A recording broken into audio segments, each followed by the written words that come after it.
보실 말씀은 마가복음 13장 12절입니다. 자, 지난주 우리는 예수님께서 예루살렘의 멸망과 세상의 종말에 대해서 말씀하신 내용을 다루고 있었죠. 오늘 그 내용이 계속해서 이어지게 됩니다. 13장 12절 갑니다. 형제가 시작. 형제가 형제를, 아버지가 자식을 죽게 하리라. 아주 처참한 일이 벌어지는데 형제가 형제를, 그리고 아버지가 자식을 어디다가? 죽는 데다가, 거기다가 내주고 자식이 부모를 대적하는 일이 일어나게 될 거라는 거예요. 참 이 종교적 갈등이라는 게 참 무서운 겁니다. 지금도 이슬람 문화권 같은 데서는 예수님 믿는다 하면은 그 즉시로 살해 위협에 시달리게 되죠. 그야말로 그냥 목숨 거는 일이 진짜 일어나는 겁니다. 또 우리나라에 복음이 처음 전파됐을 때도 그때도 순교자들이 많았죠. 제사 안 드린다고 그래가지고 다 잡혀서 죽기도 하고 그랬죠. 자, 그런 것을 생각해 보면은 그래도 참 우리가 편안한 시대를 살고 있구나 생각이 듭니다. 참 사람이 괴로운 일들이 여러 가지 있을 수 있지만은 다 이게 좀 상대적인 거거든요. 내가 만약에 그와 똑같은 상태에서 신앙생활한다고 생각을 해보세요. 내가 성경 좀 마음 놓고 읽어봤으면, 내가 소리내서 마음 놓고 기도 좀 해봤으면, 내가 소리내서 찬송 좀 불러봤으면, 그런 생각이 들지 않았겠어요. 그래서 우리가 이런 말씀 보면서 다시 한번 우리 마음을 다잡아야 되는 거예요. 내가 지금 이 주신 기회 자체를 정말 소중하게 생각하고 감사로 살아야 되겠다. 그런 생각을 가지지 않을 수가 없는 거죠. 제가 예전에 어느 나라 갔었을 때 거기도 이제 기독교에 대해서 이제 좋지 않은 그게 있으니까 찬송을 부르는데 소리를 못 높이는 거예요. 신고 들어갈까 봐. 기도도 마찬가지고. 그때 제가 느꼈던 심정이 뭐냐면 그때 가서 보니까, 그 자리에 가서 보니까 마음 놓고 기도할 수 있다는 거, 내가 큰 소리로 찬송 부를 수 있다는 거, 이거 그냥 주시는 은혜가 아니구나. 거기 가서 제가 깨달았어요. 그러니까 우리도 마찬가지죠. 지금 주신 이 기회를 정말 소중하게 생각하고 항상 감사로 살아가기로 결심하는 저와 여러분이 되기를 바랍니다. 자, 우리 13절로 갑니다. 또 너희가 시작. 또 너희가 내 이름으로 말미암아 견디는 자는 구원을 받으리라. 여러분, 정상적인 신앙생활에 절대 빠지지 않은 요소가 하나 있는데 그건 인내입니다. 인내. 끝까지 견디는 자는 구원을 받으리라. 우리가 신앙생활에 나가는 데 있어서 여러 가지 어려움이 있을 수가 있죠. 자, 근데 그럼에도 불구하고 우리가 끝까지 모든 어려움을 다 이겨내고 그냥 인내하려고 하는 그 이유가 있어요. 그게 뭡니까? 구원이죠, 구원.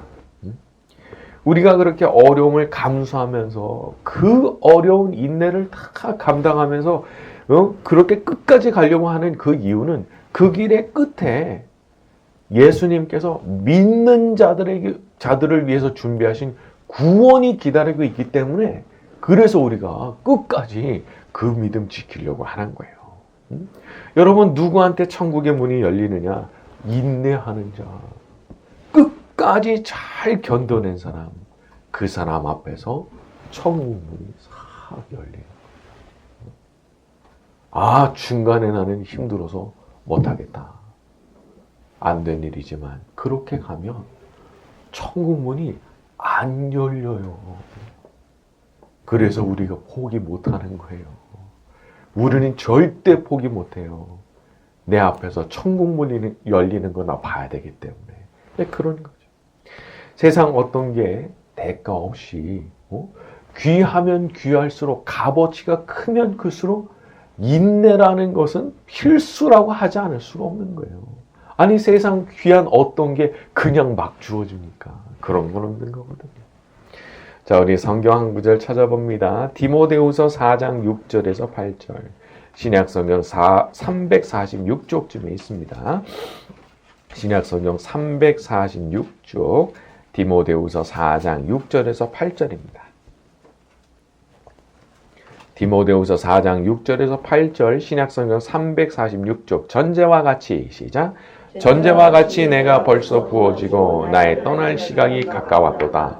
나의 선한 싸움을 싸우고 나의 달려갈 길을 마치고 믿음을 지켰으니 이제 후로는 나를 위하여 의의 면류관이 예비되었으므로 주 곧 의로우신 재판장이 그날에 내게 주실 것이며 내게만 아니라 주의 나타나심을 사모하는 모든 자에게도니라.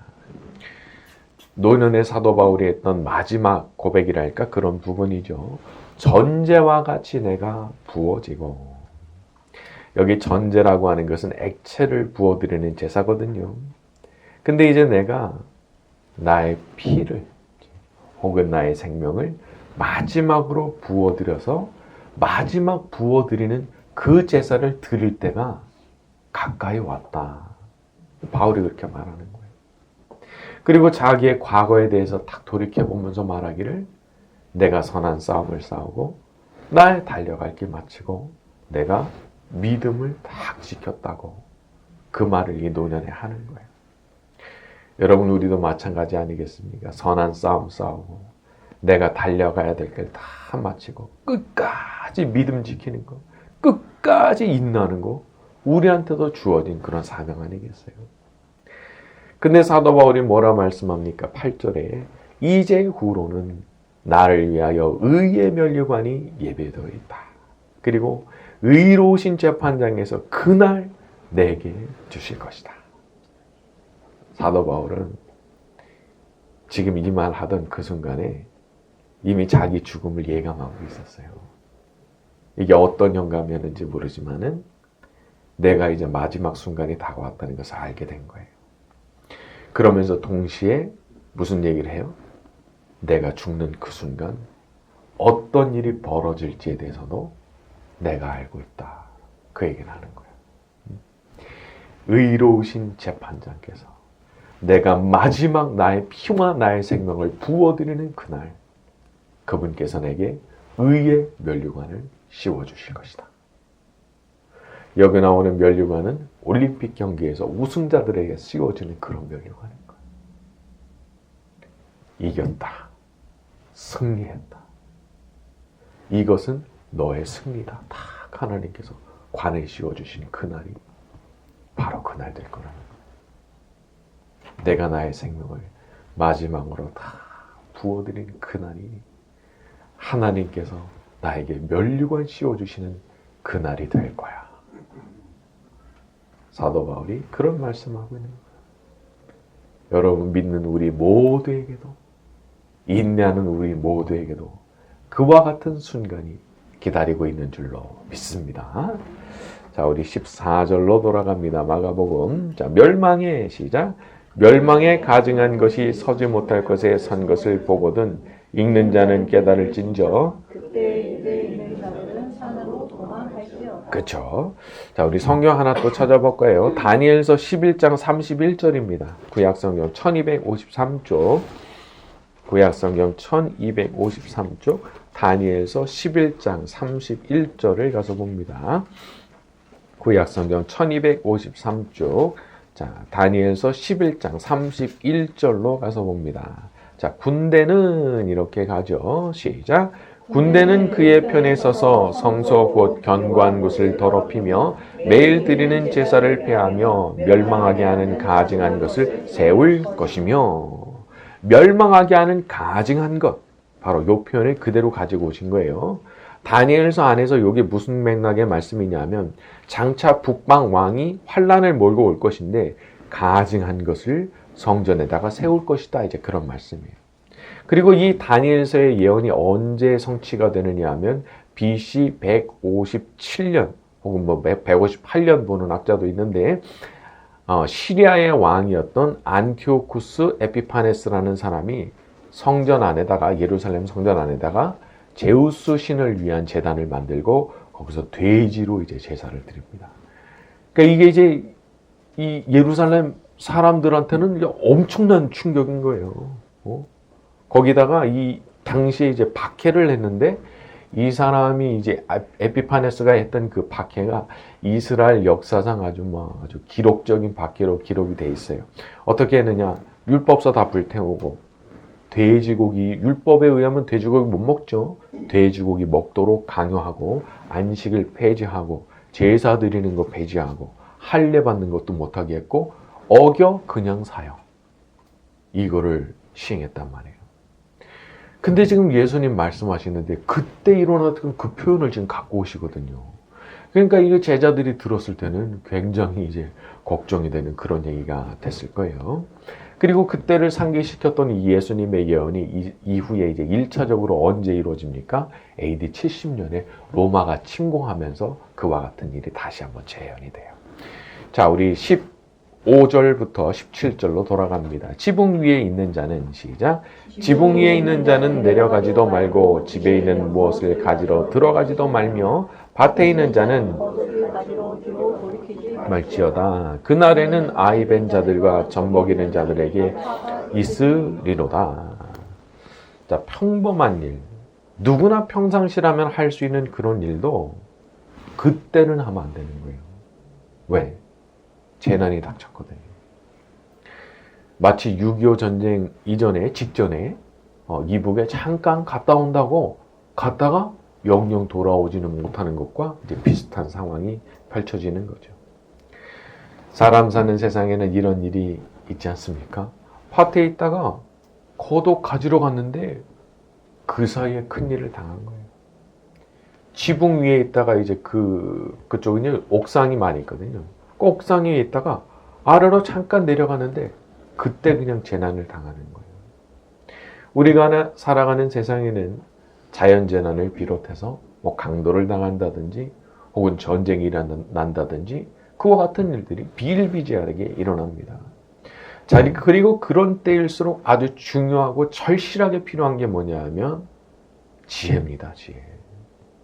사람이 순간적으로 판단을 어떻게 하느냐에 따라서 행동이 따라오는데 그 행동에 따라서 살기도 하고 죽기도 하는 거예요. 그 순간 어떤 생각이 들었느냐. 그 순간 생각 잘못함으로써 망하기도 하고 살기도 하고.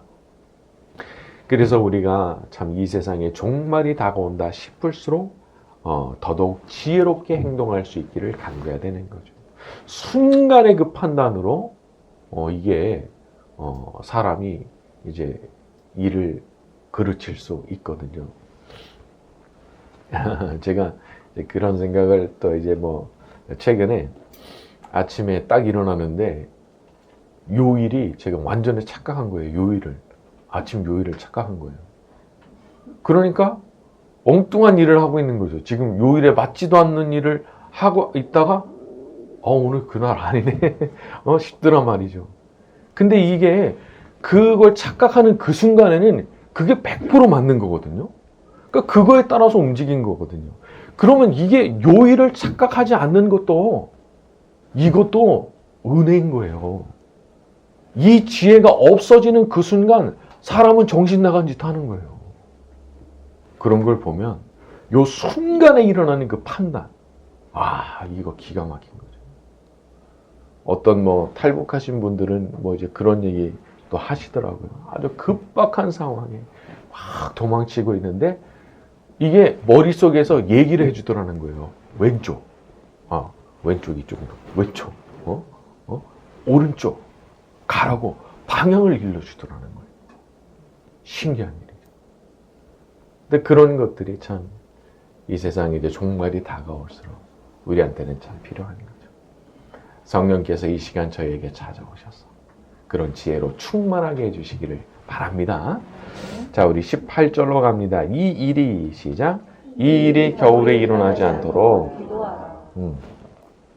저는 이 부분을 보면서 조금 놀랐어요. 이런 것도 기도할 수 있구나. 그러니까 안 일어나는 게 우리한테는 참 좋은 일입니다. 그래서 최대한 좀 안 일어나기를 기도해야 되는 게 있죠.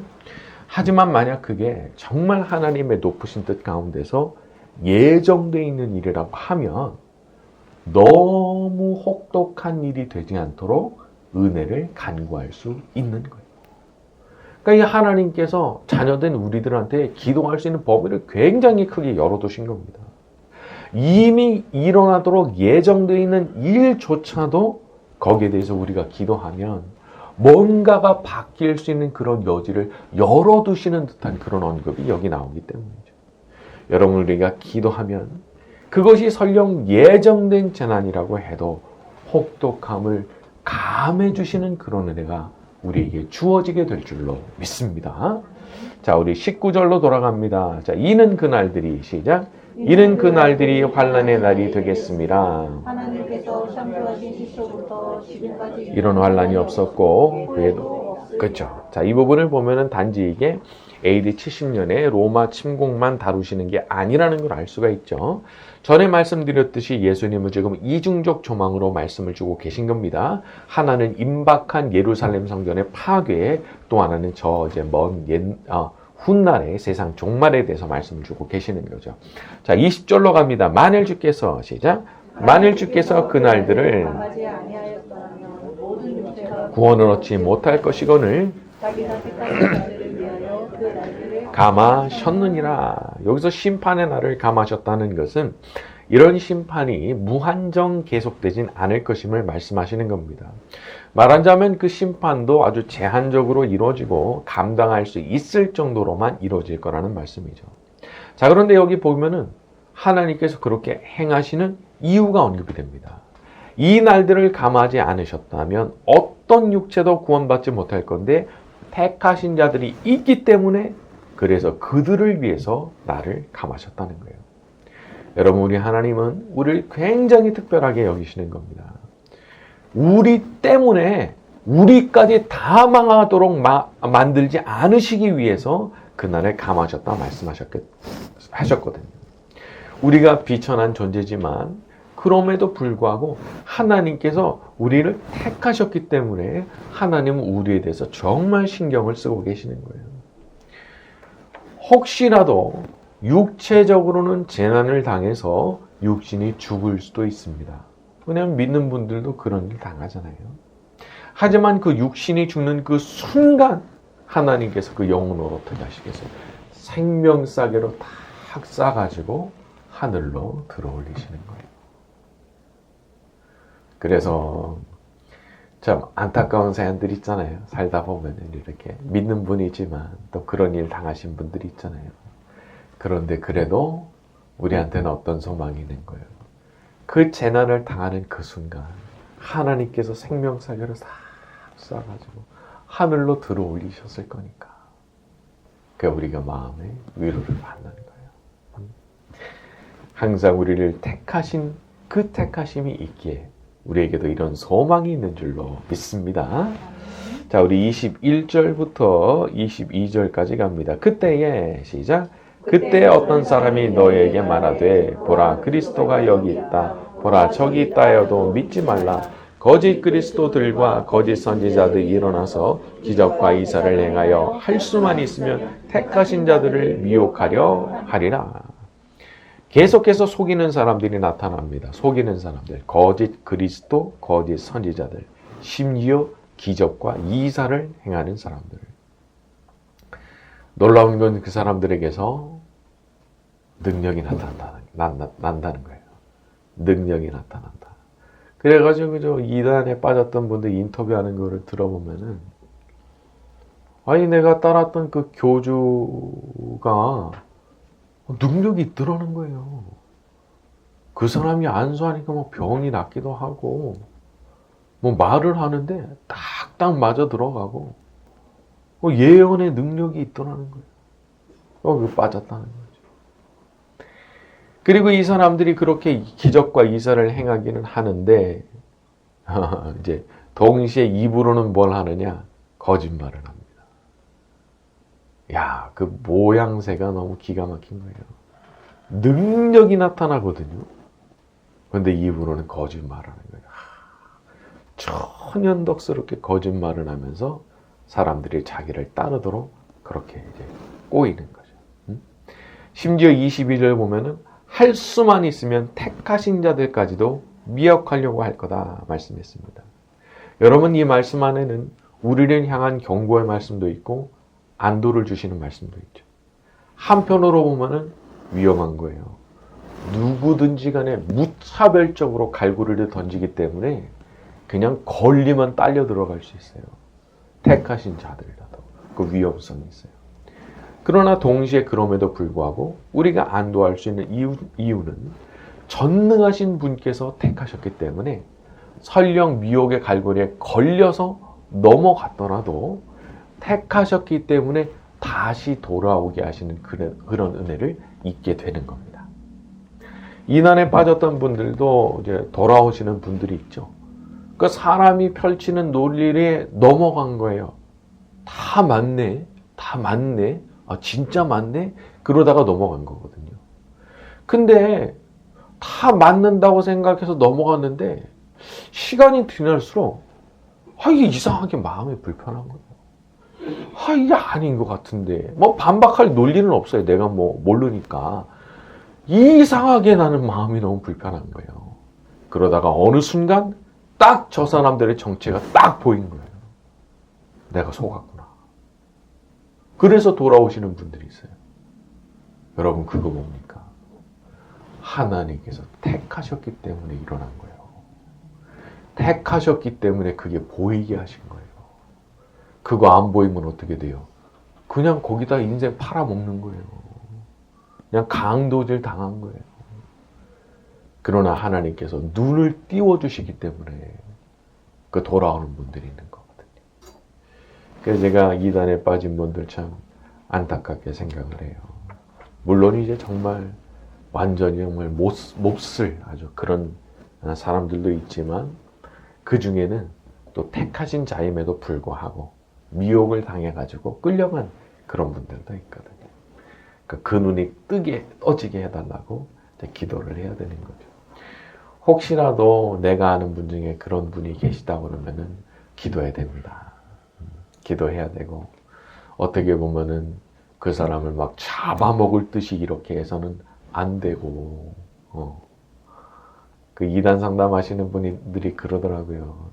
이게 자기를 가족들이 자기를 존중해주는 그런 마음이 없으면은 돌이키질 않는다고. 그러니까 이제 많은 기도가 필요한 거예요. 정말 많은 기도가 필요한 거예요. 그리고 하나님께서 정말 택하심의 은혜가 그 사람에게 머물러 있다면은 언젠가 눈이 떠지게 하시는 거죠. 그게 참 어려운 일들이 많이 일어난 세상인데 그래도 택하신 분의 그 부르신 분의 은혜가 있어가지고 우리가 다행인 거죠. 여러분 만약 우리의 믿음이 우리한테만 달려있다면 구원이 굉장히 위태로운 겁니다. 내가 나를 못 믿는데 뭘 믿고 그 구원을 확신해요. 그러나 성경은 믿음에 대해서 말씀하시면서도 항상 택하신 자, 부르신 자 말씀하시거든. 택하신 은혜가 있다. 에베소서 같은 데 보면 창세 이전부터 택하셨다. 그 은혜가 있기 때문에 우리가 안심하고 살아가는 거예요. 이 자리에 있는 우리 모두에게도 택하신 은혜가 우리에게 머물러 있는 줄로 믿습니다. 네, 오늘 말씀 여기까지 하고 찬양 같이 합니다. 내 주를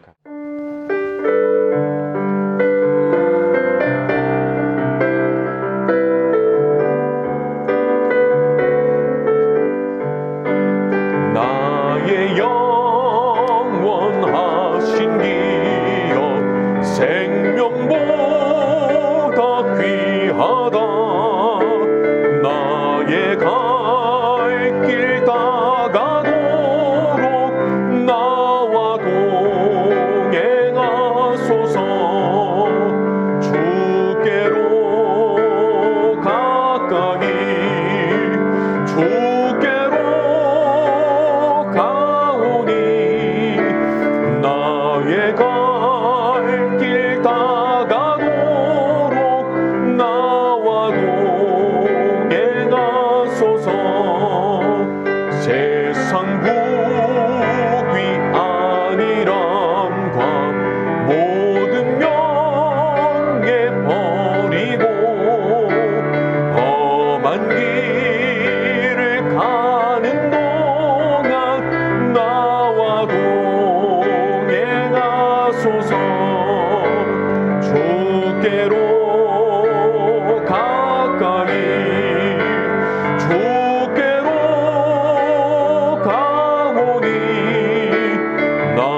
하나로 충분해요.